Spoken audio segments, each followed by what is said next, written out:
Hi, welcome back to another episode of Gallery Talks. I'm Devin Gardner and I'm the gallery manager here at the Arts Council of York County. Today we're going to be talking to our newest artist, Doug Mcabee, and talking about our exhibition currently on view, Chain Reactions of Light. Come with me.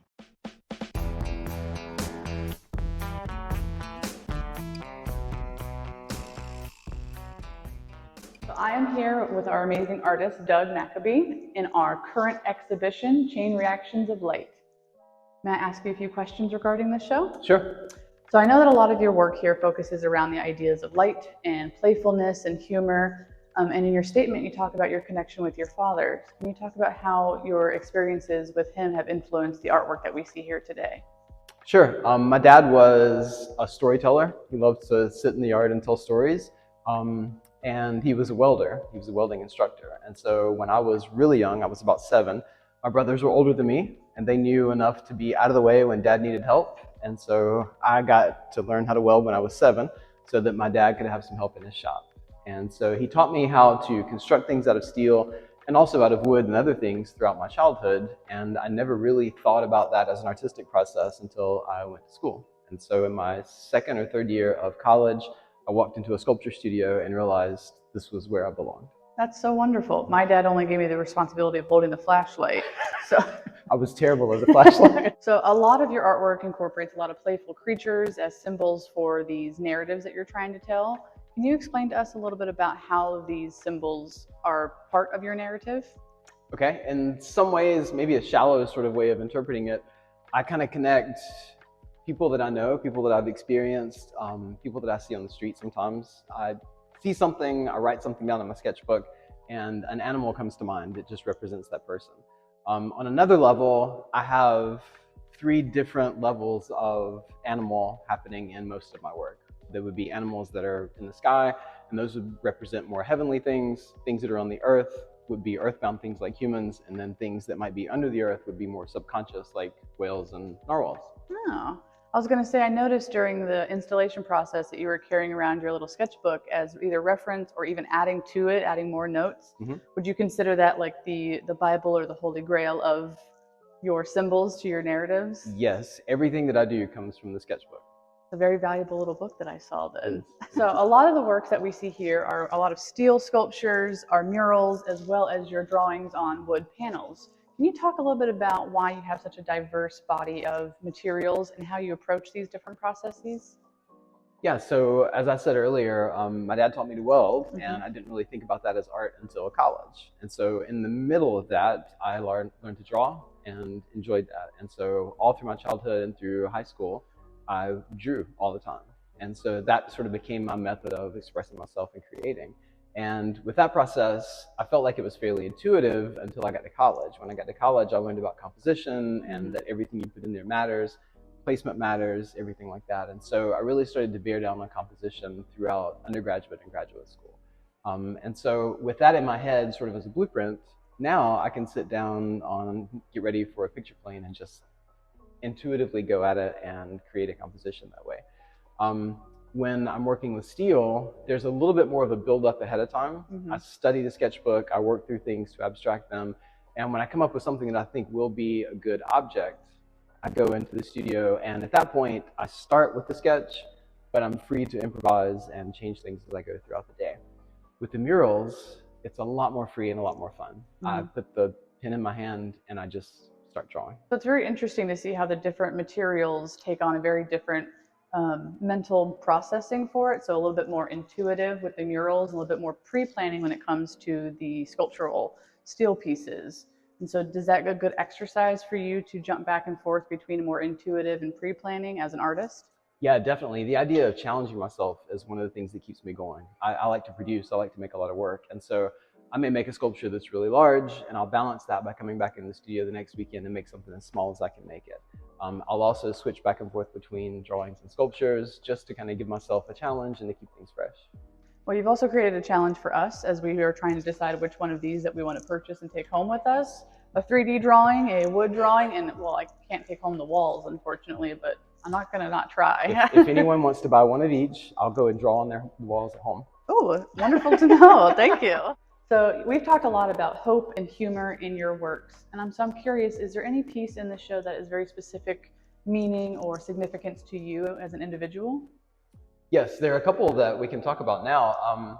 So this one, the first one will just mainly be selfishly for me. It cracked me up. So this drawing here is a drawing that it's a self-portrait, which probably everything is a self-portrait in some way, but it's a self-portrait of me realizing that I'm not a young person anymore. I turned 52 in January, and I still sort of see myself as a 20-year-old person. And so I try to do things and realize that I can't do that anymore. And so this is me sort of coming to terms with some of the things around me in my life that helped me to understand that I was no spring chicken anymore.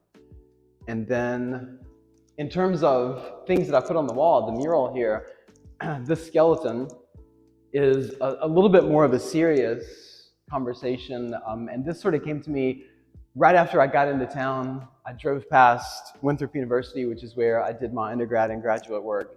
And I started just feeling all these memories, just remembering things that happened in certain places. And as soon as I got into the gallery, I drew a heart and remembered that one of my mentor professors always told me never, ever, ever draw stars or hearts. And so this is my little message to him. And his name was Paul Mardica, and he was sort of a legend in the Winthrop Art Department. And so this is me communicating with him.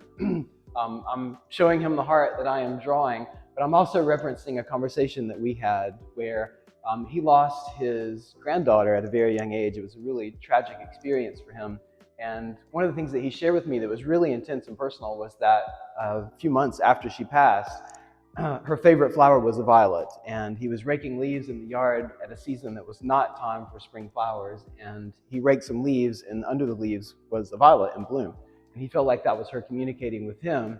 And so there's a violet, there's me, and there's Mr. Mardica, and we are having our little conversation.